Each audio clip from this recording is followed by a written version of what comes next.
विद्यार्थियों नमो नमः। मैं doctor Urmila Meena, associate professor, महारानी श्रीजा स्नातकोत्तर महाविद्यालय भरतपुर राजस्थान। यह वीडियो तृतीय वर्ष के विद्यार्थियों के लिए। विद्यार्थियों, मैं अब तक श्रीमद् भगवद गीता के 40 श्लोक करा चुकी हूँ। आज मैं आपको 41वें श्लोक के विषय में बताऊंगी। इसमें कर्मयोग का स्वरूप स्पष्ट करते हुए यहाँ पर कर्मयोगी की एक स्थिति बुद्धि तथा सकामी पुरुषों की अनंत बुद्धियों का भेद बताया जा रहा है। अब आप श्लोक देखिए। व्यवसायित्मका बुद्धि ही एका कुरुनंदन बहुशाखा अनंताश्चय बुद्धि योग अव्यवसायी नाम। अब आप इसका अन्वय देखिए। कुरुनंदन यह व्यवसायित्मका बुद्धि एका ही अव्यवसायिक नाम बुद्ध बहुशाखा च अनंता। अब आप इसके कुछ कठिन शब्दों का अर्थ देखिए। यह इस कर्मयोग में व्यवसायिक का शाब्दिक अर्थ है आत्मरूप वस्तु के स्वरूप को निश्चित करने ईश्वर विषयणी बुद्धि।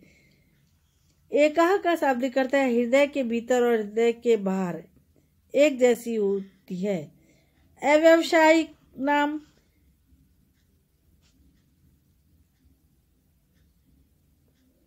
बुद्धि में जिसके विवेक ज्ञान से रहित हो कामना वाले पुरुष हैं, उनकी बुद्धि बहुशाखा अनेक प्रकार वाली और अनंताश्चय स्त्री धनादि असंख्य है। अब आप इसका अनुवाद देखिए। हे कुरुनंदन, इस कर्मयोग में प्रवृत्त मुमुक्ष पुरुष ही ईश्वर ही मेरी गति है। इस प्रकार की निश्चयात्मक बुद्धि हृदय के बाहर और भीतर एक ही रहती है। विवेक ज्ञान रहित पुरुषों की बुद्धियां अनेक शाखाओं वाली होने के कारण अनेक प्रकार की होती हैं। हे अर्जुन, इस मार्ग में निश्चयात्मक बुद्धि एक ही है कि सुख स्वरूप केवल आत्मा ही है। इससे भिन्न सब आसार है, परंतु अनिश्चयात्मकों या सकामी पुरुषों की बुद्धियां बहुत वेदों वाली और अनंत होती हैं। अर्थात तवे से उतरे को चूल्हे में गिर के समान बिखरी हुई होती है। अब आप व्याख्या देखिए। श्री कृष्ण के अनुसार मनुष्यों के मन की दो अवस्थाएं हैं, संकल्प युक्त और दूसरी है संकल्प रहित। संकल्प रहित या शुद्ध मन एकमात्र ईश्वर का आश्रय होता है। जो पुरुष कर्मयोग में प्रवृत्त होता है, ऐसे मोक्षाभिलाषी की बुद्धि आत्मवस्तु के स्वरूप को जानने वाली हृदय के भीतर एवं बाहर समान होती है। इसे सर्वत्र ईश्वर ही झलकता है। परंतु जो अशुद्ध मन वाले एवं विवेक ज्ञान रहित हैं, उनकी बुद्धियां अनेक प्रकार की एवं असंख्य हैं। चूंकि संकल्प के विषय अनेक हैं, अतः उनसे संबद्ध बुद्धियां विभिन्न हैं। जब संसारी पुरुषों की बुद्धियां भिन्न हैं, तब उनका संसार भी अनंत होता है। इस प्रकार बुद्धि विस्तार होने पर उसमें न तो एकाग्रता रहती है न शांति। इसमें दृढ़ संकल्प वाली बुद्धि की एकाग्रता और उद्देश्यता का दृढ़ संकल्प रहित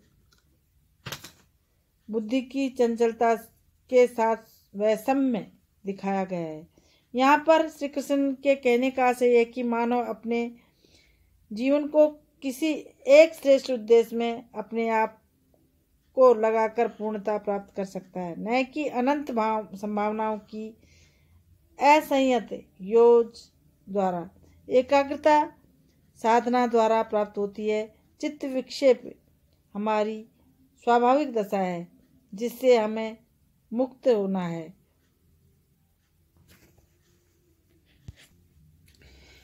कर्मयोगियों की बुद्धि सदा एक ही और दृढ़ निश्चय करने वाली होती है और संशय असंशय आदि से दूर होती हैं। किंतु सकामी मूर्ख अज्ञानी आलसी व्यक्तियों की बुद्धि अनेक दिशा में दौड़ती है। यह करूं या वह अमुक ठीक है या अमुक इत्यादि विचारों के कारण चंचल, अस्थिर और इसलिए अनंत होती हैं। समाप्त। देखो